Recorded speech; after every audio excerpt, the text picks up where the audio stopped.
So, as we all know, last Saturday, Merab Dvalishvili put on an incredible performance, dominating Sean O'Malley and capturing the UFC bantamweight championship. Merab looked outstanding, completely outclassing Sean in every aspect of the fight. Unlike Aljamain Sterling, Merab didn't overextend or telegraph his attacks. Instead, he made Sean overextend, which allowed him to secure takedowns and control the fight. And let me quickly point out something. If you already clicked on the video, you already know the topic we're discussing. We're discussing Merab's next opponent, and let me tell you what, it's not going to be Figgy. That matchup doesn't make any sense to me, and I see it as an easy win for Merab anyways. Figueiredo's only notable win at bantamweight are Rob Font, Cody Garbrandt, and Chito Vera. While those are solid victories in my opinion, Chito is arguably the weakest ranked fighter in the division. Cody, on the other hand, was on a 2-fight win streak against lower tier fighters, but every time he faced top competition, he loses, and Rafon hasn't looked great recently either. And in my opinion, Umar deserves the next title shot, and I know that might sound a bit controversial since he only has one top 5 victory, but hear me out. He defeated Corey Sandhagen, who was arguably the toughest challenge in the division. Sandhagen was on a 3-fight win streak, and he was ranked number 4 at the time, and it wasn't a close fight. And that's the thing, Umar just didn't scrap by. He pretty much outclassed Corey, especially in the striking department, and a lot of hardcore fans were picking Corey to win because Umar's boxing just didn't look that sharp in his previous fights. But Umar came out and proved them wrong, showing off clean and impressive boxing skills that took many by surprise. He really showcased just how well-rounded he is. Despite Umar's limited experience at top, his performance shows that he's definitely ready for bigger opportunities. Now, I get why some people might be complaining, but we've already seen fighters like Khamzat Chimaev and Sean O'Malley get fast-tracked, and they delivered. Umar is in that same position, and I'm all in for it. Plus, the UFC obviously wants it, and let's be real, a Nurmagomedov comes with its own hype. That alone is enough reason for this fight to happen, in my opinion. The only person that's clearly avoiding this fight is Merab. If you saw his reaction when Joe Rogan asked about his potential next opponent after winning the belt, Merab kind of brushed it aside while they mentioned Umar. Meanwhile, Umar's reaction was priceless. You can almost see him thinking, did this guy just pretend I don't exist? But knowing the UFC, they're definitely going to make this fight happen. There's no way around it, and it's shaping up to be a really exciting matchup, to say the least. The reason Merab doesn't want to fight Umar Nurmagomedov is often said to be because Umar is getting pushed to the top, mainly due to being Khabib's cousin, rather than fully earning his way to the top. Merab feels like it's cheating a little bit since he had a 12-fight win streak in the time, and he beat 7 or 8 ranked fighters to get where he is. Merab is not entirely on the wrong, but it's worth mentioning that his rise was also slowed down by refusing to fight Aljo. His grinding, less flashy fighting style didn't help his case either. Even with a 10-fight win streak compared to Umar's 6-fight win streak, you can see why the UFC is pushing for this fight. Now let me just mention this, Merab isn't scared of Umar, but he knows it's a tough stylistic matchup for him. Sean O'Malley was supposed to be somewhat tricky matchup for Merab on paper, right? But Umar is a whole different level. He's just not a striker. He's arguably one of the best grapplers in the UFC, and he's more well-rounded than Merab. Plus, there's barely any footage out there on Merab, which makes it very hard to prepare for him. So it's not about fear, it's about recognizing how dangerous this fight could be. And in my opinion, this fight has to happen next, no question. I mean, look at Merab, he's a beast, and honestly he runs through pretty much everyone in the division. And I mean no disrespect, but it's the truth. He'd make quick work of some of these guys like Figgy, and if they set up a rematch against Sean, it's just gonna be a rinse and repeat of their first fight. We already saw how that played out, and I don't see Sean suddenly figuring out how to deal with Merab's insane pressure and wrestling. When I look at Merab against the rest of the top 10 besides Umar, it's honestly just easy pickings for him.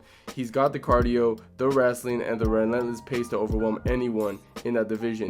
You could say guys like Corey Sandhagen or a rematch with Pirion might give him a challenge, but we've seen Merab outlast elite strikers and wrestlers before. He's just too much for them to handle over 5 rounds. So if we're gonna talk about what's fair, it's only right that Merab faces the toughest stylistic matchup to date, and that's Umar. Umar's the only guy who can match Merab in the grappling, and not only that, he's got the striking to keep Merab honest. It's not just about the rankings or the records, it's about seeing who's really the best, and Umar is the toughest test out there there for Merab right now. That being said, a fight between Merab and Umar is likely one of the most intriguing stylistic matchups in UFC history.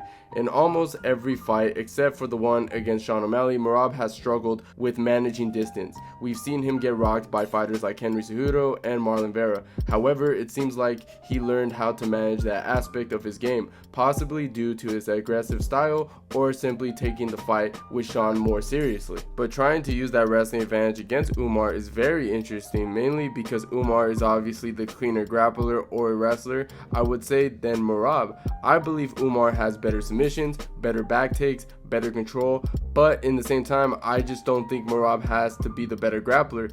He just needs to outpace his opponents, and I mean, that's how he normally wins his fights, by taking his opponents into deep water. That's why I find it interesting, because the question is, can he outwork Umar? We've seen Umar kind of gas out at times during a 3-round fight, though he might be able to improve. But one thing is for sure, Merab's cardio is insane. The guy has endless takedowns, endless volume, and no one has found a way to deal with it. I mean, just look at his fight with Henry Cejudo. Merab was able to control the pace and dominate with his relentless pressure and rack up over 10 takedowns on an Olympic wrestler, and no one has been really able to stop him from doing anything that he wants. And that's why he's such a problem in the division. But to play devil's advocate here, Merab had the perfect game plan against Sean O'Malley, and a big part of that is because his camp had just faced Sean before. They knew what to expect and could prepare for his weaknesses. But with Umar, it's kind of different. There isn't much footage on him, and we don't know all of his weaknesses yet. Before the Sandhagen fight, you could argue that Umar's boxing was his weak point, but he clearly showed improvement in that fight. So it's harder to prepare for someone like Umar when there's just not that much to study.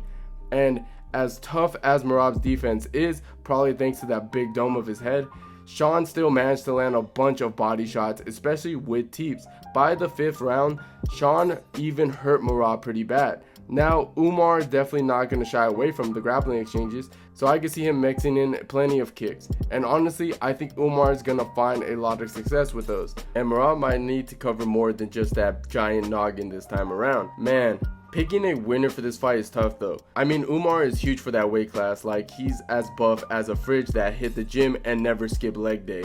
And yeah, his cardio might look a little bit shaky at times, but let's not forget he went all 5 rounds with Corey. So if this fight goes into the championship rounds, it doesn't mean that Merab's just gonna overwhelm him like a cardio machine.